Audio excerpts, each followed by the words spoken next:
Hi, this is Ashley Kay, and in this video I wanted to talk about what to do, what to say when initiating contact with your ex, or more specifically when your ex contacts you. It's really recommended that you stay in no contact, you don't contact your ex, and instead allow your ex to contact you first. Okay, the real power comes from them contacting you first and not the other way around. So when your ex contacts you, basically it's not so much what you say, it's how you say it and the attitude that you bring across. So if you're doing the right things and staying in no contact, while you're in no contact, you should be, working on yourself, being busy, doing other things in your life, achieving your goals, getting your life back to normal basically, and not just moping around thinking about your ex all the time and being miserable all the time. If you're still in that very emotional and miserable stage in your life, then I really highly recommend not contacting your ex. And even if your ex contacts you, if you're not ready emotionally, I really suggest that you give really brief responses and just say respond to them, but don't engage in any more conversation. This is the key, because if you jump in too early to contact and you are still emotional, most likely your emotional self will start to fantasize what it means for your ex to be contacting you. So if your ex is contacting you and you're still emotional, you'll be thinking, you'll jump to conclusions basically and get all eager and excited over the fact that, oh my God, they're contacting me now, they're not upset with me, or that means I can start to get them back, sort of thing. When you can't think that way, if you think of your just normal, your calm self, if someone just contacts you ex contact you out of the blue, you hear from him or her, I wonder what they're up to. You won't be thinking, oh my God, they're contacting me, what do I do? So see, that difference there is really important. So, and it's important to take that time to yourself to get that emotional control first. Okay, so now that's out of the way. If your ex is contacting you, they've initiated contact, basically you just want to be really cool, surprised to hear from them, catch up a little bit, talk about the things that's been happening in your life and how you've been busy, you've been doing, things here and there. But don't go into detail, because the initial contact is just breaking the ice. You want to leave the proper catching up to face-to-face. So when you meet up with your ex and have lunch with him or her, that's when you go more into detail. But if you're just on the phone or through text or something like that, just keep it really brief.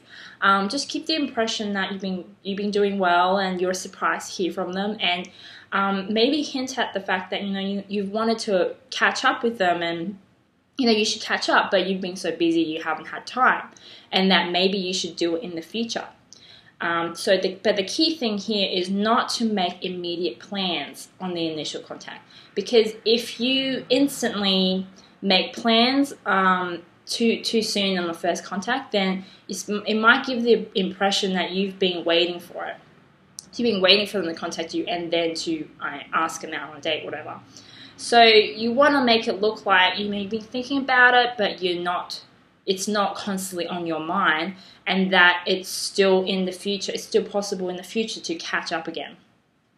So that's basically the gist of what to do on contact. So mostly you just need to remember to stay calm, to be emotionally ready, which is why if you're not quite emotionally ready, to not get too overly excited if your ex is contacting you, and just to basically just catch up like normal and be confident in your happy self and all the rest of that. Probably the other thing I would say is you can flirt a little bit with your ex at this point as well. The whole point of flirting with him or her at this point isn't to reestablish some kind of attraction or anything like that. It's mostly just to set the mood of the conversation, or the mood of the or establish the relationship again. So basically, you're telling your ex, I'm over the past. I'm cool with everything that's happened. And now, I just want to have fun and just continue on our relationship.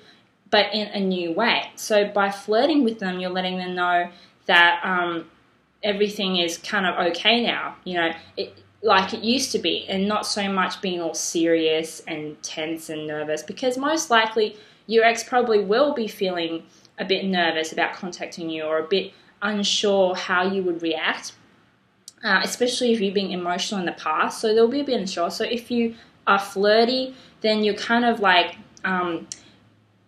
breaking that perception that they would have about you, and just easing the tension, making things light and fun again like it used to be.